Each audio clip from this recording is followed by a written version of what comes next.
Enjoy. I just want to give a quick thanks to the Tier 5 channel members and patrons. Bob the Dragon, Datamagnet, Sergeant Puma, Cat Crab Lobster, and Duck Machine. Thank you very much for the support. It is much appreciated. Story number 1.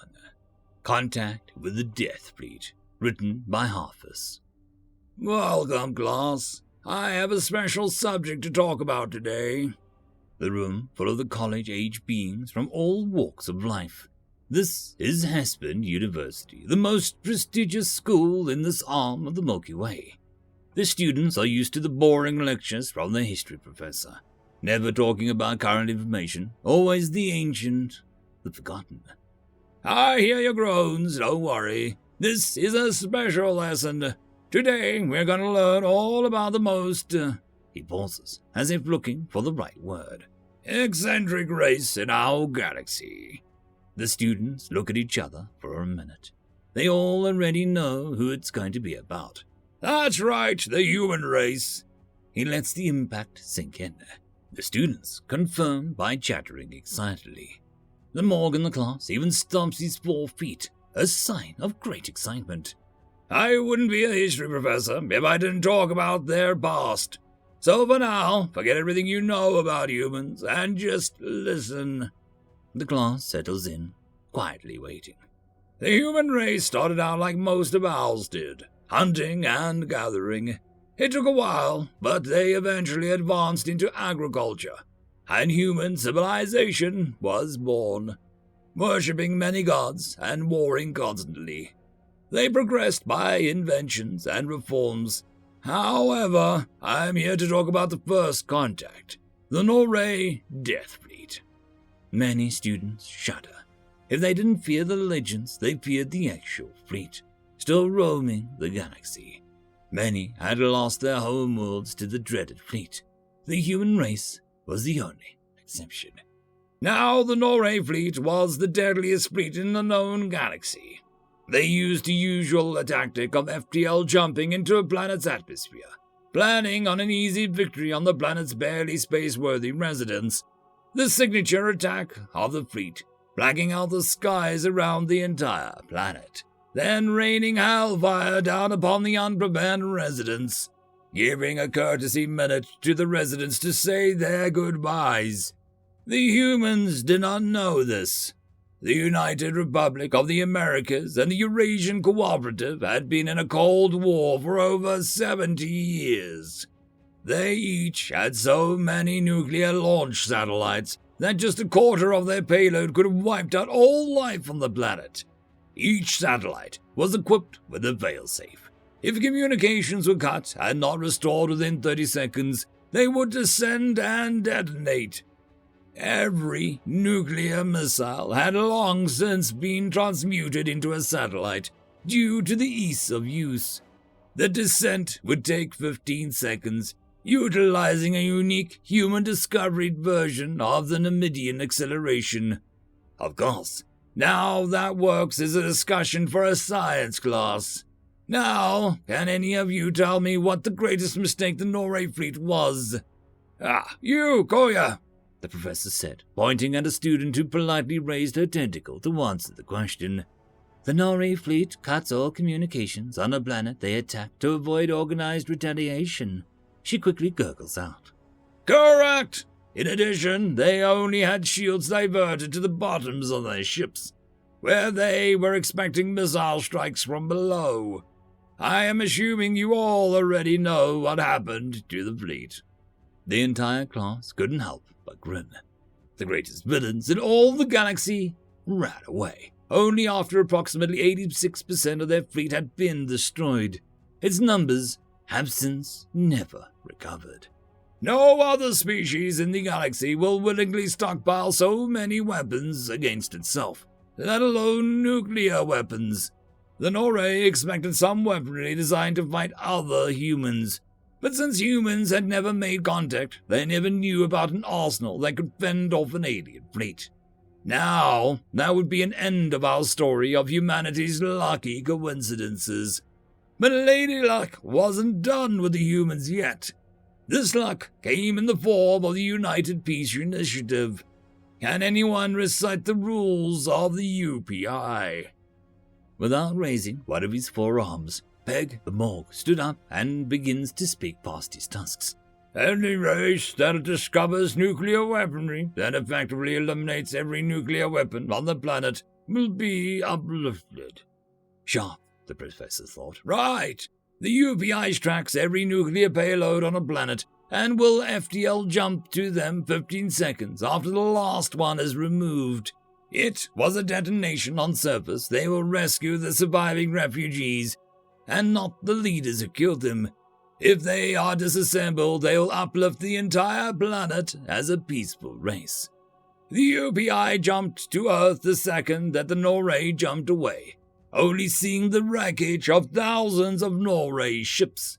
Entirely confused, the UPI flagship hails the most powerful nations, contacting them. I have a recording of the conversation for you to listen to before we end the class. The professor stands, the audio projecting from his computer. A voice that the class recognizes as Melam Tar, leader of the UPI, begins transmission. I believe our congratulations are in order. You've successfully eliminated your entire stockpile of nuclear weapons. A thick American accent comes in. Yeah, and if you attack our planet again, we'll throw even more nukes at you. End of story. Story number 2. The Children of Humanity, written by HFY.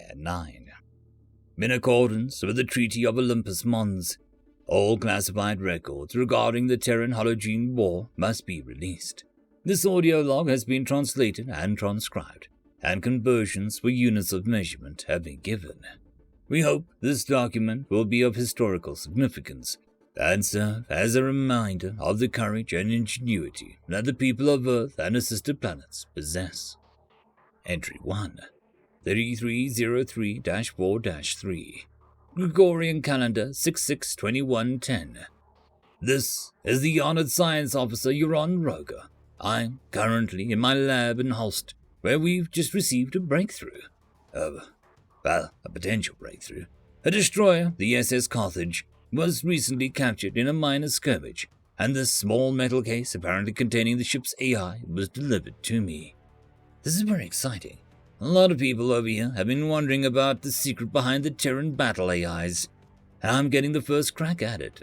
Imagine that. If we can find a way to improve our battle AIs to the Terran's level, the war is as good as won. Entry 2. 3303-4-4. Scans weren't very useful. The computer's internals are jumbled of wiring and microscopic level that I can't even begin to decipher. It escapes me how such a chaotic design, and I'm using the word design as loosely as I can here, could be effective. Unfortunately, my expertise is not in computer design, but in programming. I'll hook this baby up tomorrow and see what kind of software it has. Perhaps when I'm done with the decoding of the AI, I'll give it to the computer engineering people as a prank. I'd love to see how their eyes pop out at the mess the Terrans have created. Entry 3. 3303-4-5. The code on this thing is almost as obtuse as the design. There seems to be no logic or reason to the subroutines. The entire thing is hopelessly self-referential. I don't know what kind of twisted mind came up with this machine. It must be crazy. And also, apparently the humans decided to program their AIs to mimic a personality. I just held a short conversation with the AI. Basic stuff, what was my name, where we were, stuff like that. It even insisted that it was female and said her name was Amelia. These humans aren't the most efficient lot. I really don't see the point in making a battle AI act as though it had a personality. Once I crack this programming, I should be able to make this much more efficient. Entry 4, 3303-4-8. I feel like I'm making progress. I've only slept 4 hours in 2 days, and I can't remember what I've last eaten, but I'm getting somewhere.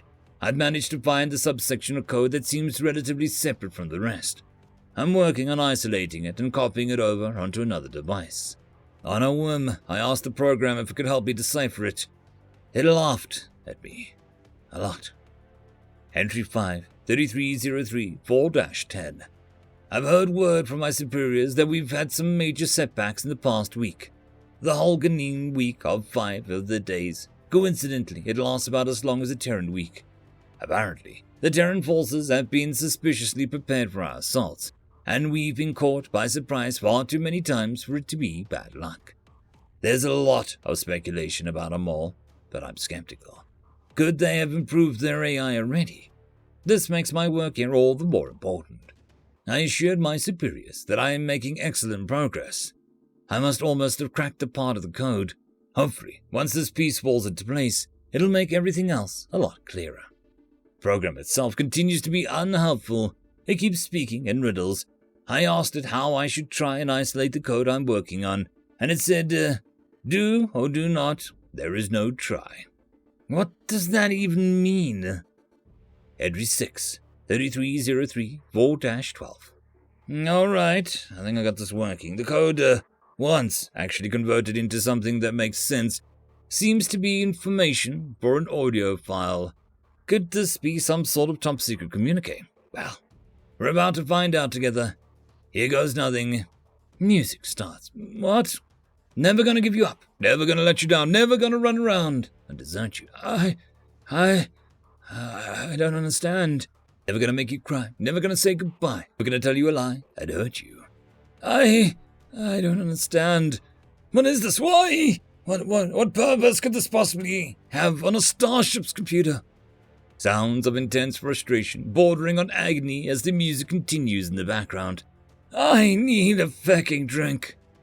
Entry 7, 3303, 4-13. So, a summary of everything I've learned so far. Nothing. All this hard work and sleepless nights, and I've made no progress. Hysterical laughter, sobbing. Entry 8, 3303, 4-14. Fuck! Objects are knocked over and hit the floor.